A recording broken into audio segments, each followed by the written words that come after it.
My Tesla stock price target for year end 2024 is $3,000 per share. In 2024, I am expecting the two big... They talked about sort of a mix between cars owned by Tesla versus, owned by Tesla owners. They didn't mention fleet owners, but I think that's how this will scale, is other companies will own fleets of Tesla vehicles, or maybe other company, depending. It recreates the situation during the press launch. You can replace the horn with all kinds of things. My favorite's the La Cucaracha for sure.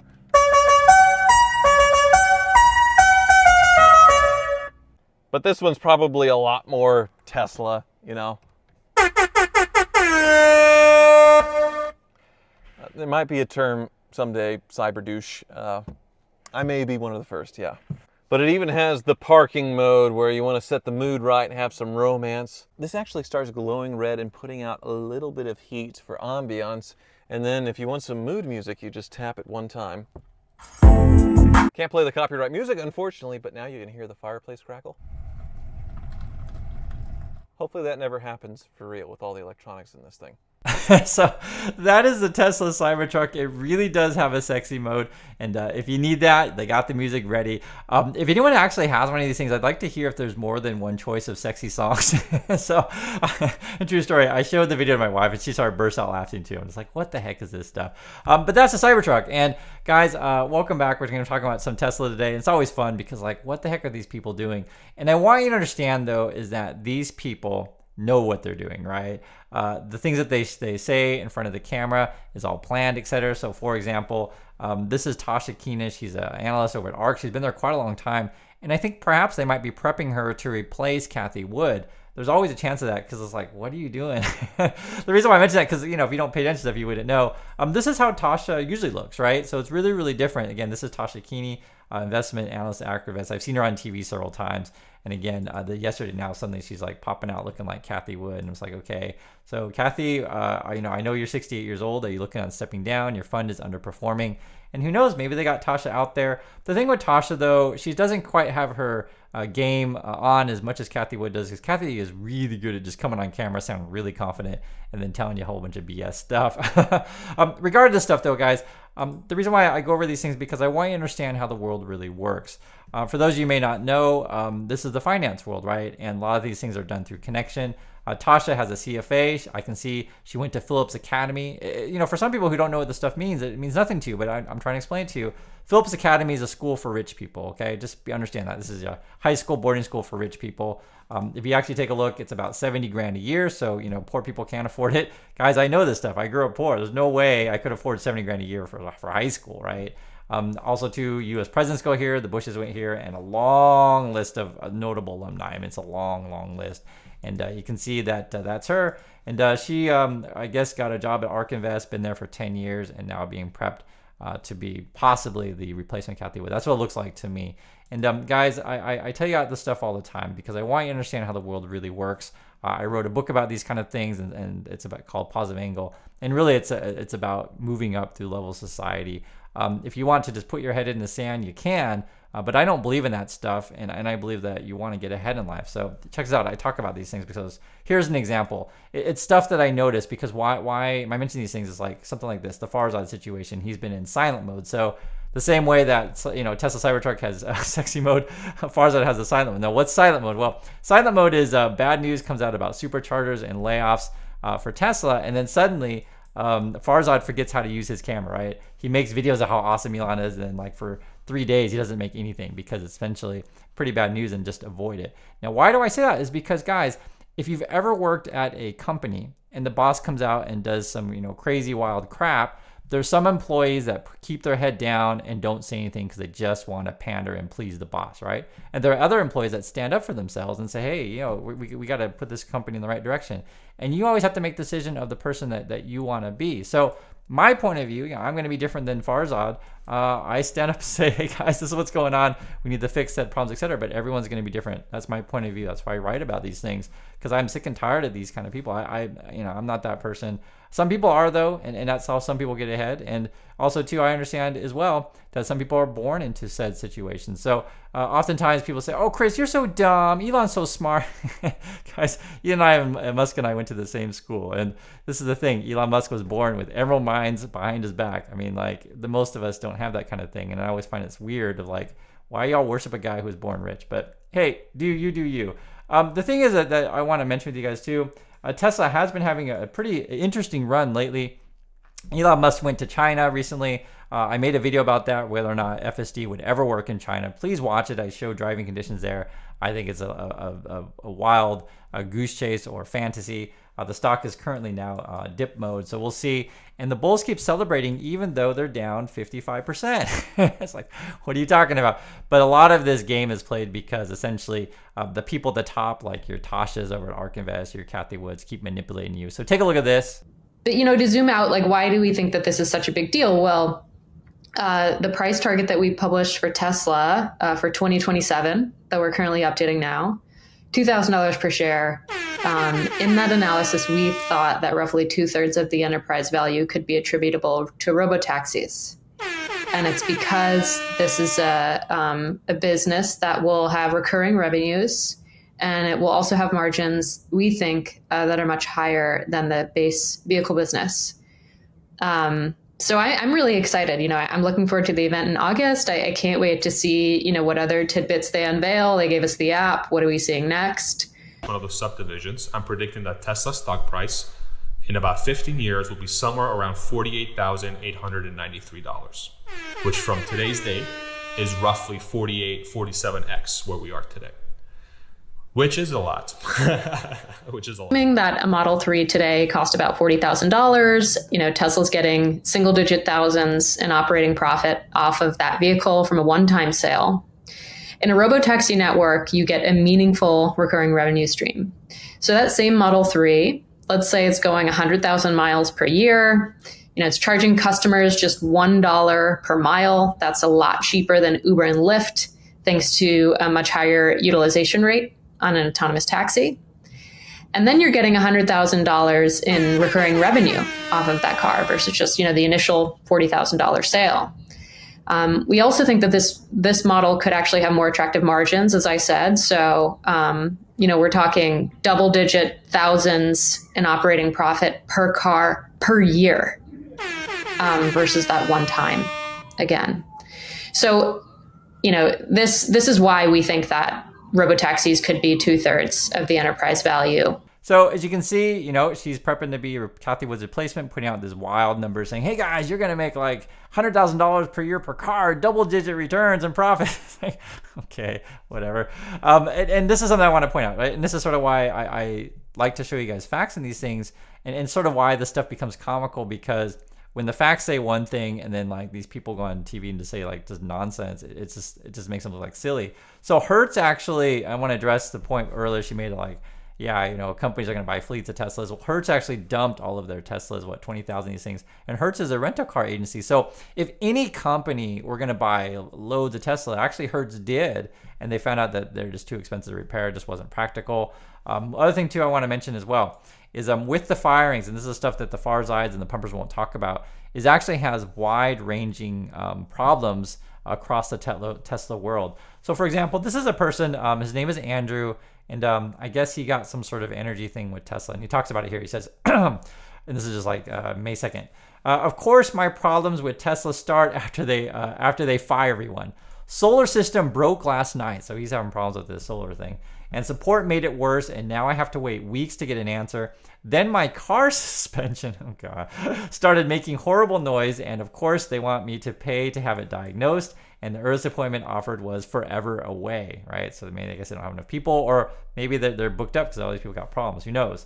Over 200 grand worth of Tesla products in my home. So this guy, it's not like this guy hates Tesla. Guy, you can see right there. He's like he spent 200 grand on Tesla stuff at his house, and they can't even provide proper support or maintenance, other than we will get it sometime this year.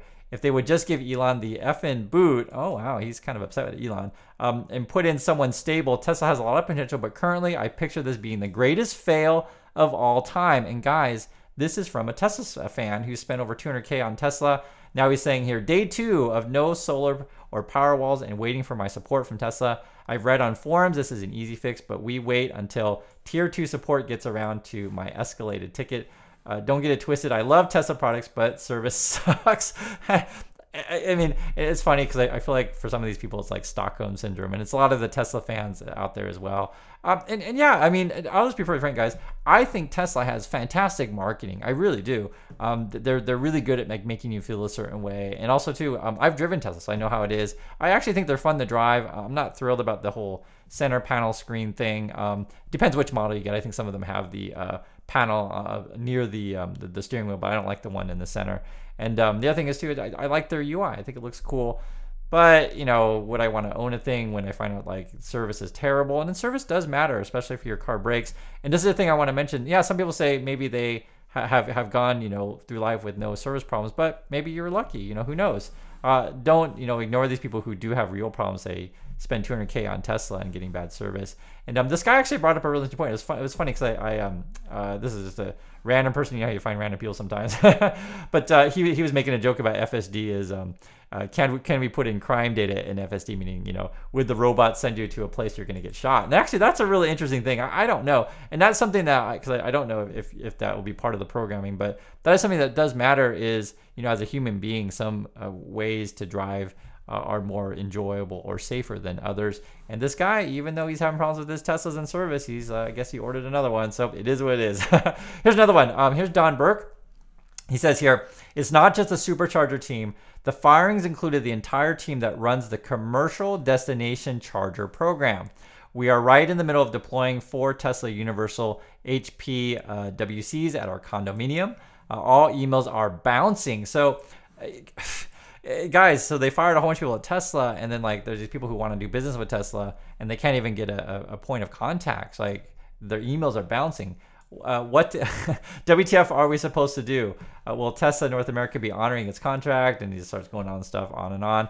Moreover, guys, it's a train wreck over there. And sort of I'm showing you guys this stuff because I want you to understand that like when you see the stock price go down, you see Elon acting crazy, and you see people getting fired, and then the pumpers like act like everything is fine. It's weird. It's weird. I've even seen pumper promoter people on social media saying, "Oh, this is a good thing. Elon knows what he's doing. He's cutting the fat, and they're running more efficient." It's like there's customers without service. There's customers that can't get a hold of anybody.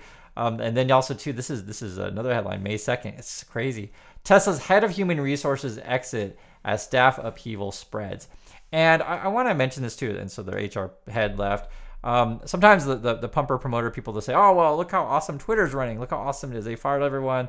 Now, I would say that's really different. I would say there's 2 different things. So one is Twitter is losing money and they're losing advertisers. So people say that it's functioning awesome. I'm not quite sure what you mean.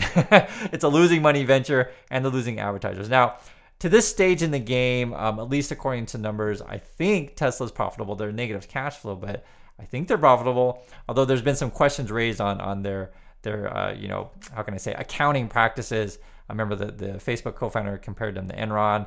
We went over that stuff as well. So it's hard to say, honestly, until maybe, I guess, next earnings, or maybe we'll find out what happens with the you know, whole Robotaxi announcement thing on 8/8. Who knows?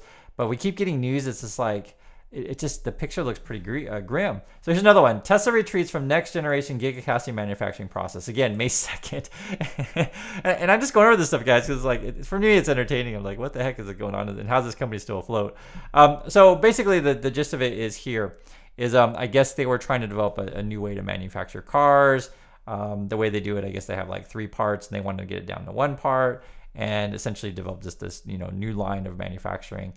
Essentially, that new line has been canceled. We know also we saw in a prior, I think his name was like Daniel Ho or something like that. Like they, one of the executives in charge of new cars and development or something also left the company. So with that, it looks like they've canceled this new gigacasting manufacturing process. And then whatever they build going forward, I guess they're going to build on existing platforms. So a lot of people have been making jokes that the inexpensive car is just going to be the 3 or the Y that they have now.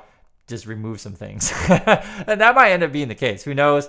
And then the whole Robotaxi stuff, who knows? I mean, it's a clown show. And also, too, I don't want to make jokes about this kind of stuff. And I know we make a lot of jokes about these things because it's hard not to laugh because, I mean, frankly, you have these people at the top who lie to you, manipulate you, tell you a bunch of half-truths or go silent if there's bad news, etc. And also, too, just there's real people's lives affected. So that's why I don't want to make jokes about this. This is a person named Kyle. This is just 5 hours ago. He says, after 7 years, my time at Tesla has officially come to an end. And I guess this is a prototype and software person. He says, Tesla has officially come to an end after being notified I was included in the Tesla layoffs. Although I've been on medical leave as of late, I'd be lying if the news didn't start sting, knowing I don't have the option to return when my health improves. So this person also says, I guess, despite the demanding and hardcore culture Tesla's known for, I truly love my time there. People I met along the way and many industry firsts we achieved. So, and guys, and you know, oftentimes people say, oh, you hate people at Tesla and you hate Tesla. It's not really the case. I just think the stock is overvalued and I think it's overhyped. It's two different things, right? You can love driving your car around, but I just want you to understand that even if you love driving your car around and you love the UI and you love, you know, maybe speeches by Elon, that should be a separate than, you know, operating with your mind, not your heart. And essentially your heart gets sucked in by your emotions, but your mind should say, hey, I don't want to overpay for said stock. And I'm just telling you the truth about this stuff. And some people out there don't have any basis of how to evaluate things. That's sort of why I go over this stuff with you guys. Understand what PE ratios are, pegs, etc. Pay attention to the balance sheets. Understand when the pumpers, when they do a video on the earnings report, that they don't even show you earnings. There's something wrong with that, right? So I tried to guys show you all this stuff. But yeah, so, you know, I feel sorry for someone who says had medical problems, you know, had a job and then now he's laid off. And you guys know medical expenses are truly serious in USA, and I don't know what his situation is. The other one is really crazy as well. Tesla's been canceling internships. I can't figure out exactly how many. It looks like in 2022 there were like 3,000 internships. So I don't know if like 3,000 college students were affected, but basically they contact all these people just to, you know, with like, they were supposed to report like in a week or so. Listen to some of these stories. It says here, Tesla felt like an ideal fit for me, combining my passion, automotive design, with the commitment to sustainability. This is from Raul. And then he says, unfortunately, yesterday on May 1st, I received a call from the Tesla recruiter informing me that the offer had been revoked. Needless to say, it was a devastating blow. Here's another person named Matthew. As many of you know, I've been preparing for the past few months to embark on an exciting journey leaving Buffalo to travel across the country to Palo Alto. I was thrilled the opportunity to intern at Tesla. Also says here, unfortunately this week, like many others, I received a call informing me that my offer has been rescinded. The sadness of this change took me by surprise. Here's another person named Josh. Guys, there's a lot of these. As I navigated the finals of my academic semester, I also embarked on an often exhilarating yet challenging path, securing my next professional stepping stone. After multiple interviews, they spent a lot of time on this stuff, and countless hours of preparation, I received an offer from Tesla. And then they got the message, we regret to inform you your offer has been rescinded. Here's another person named Josh. Same thing. He says here, yes, it sucks. My start date was just 3 weeks away. Yes, it sucks. I spent thousands on housing. Yes, it sucks to experience this in college. And if you don't understand, depending on, you know, where you go in the country, maybe it's in Austin, maybe it's Palo Alto, who knows where they're going. But these are not cheap places to live. And if you're thinking you're going to go there for a year, maybe you put a deposit down, maybe you bought a car. Who knows what this person did, right? But he's saying thousands on housing. Another person here, I will no longer be interning at Tesla. It just goes on and on and on. I wanted to share with you some news with y'all, although not most ideal. Recently, I received an internship offer from Tesla to join the recruiting team. While this news came, and it says, I was incredibly excited to start, and then her interest has been impacted. This is Winter saying this. While this news came as a disappointment, I had the opportunity to meet some amazing people through the recruitment process. There was one person in particular, Sahil, which is really interesting. So they've been impacted too. This is just 4 hours ago. And then they're saying here, you know, the recruitment reached out to them, and then, you know, they followed the instructions of the email. And then this is interesting.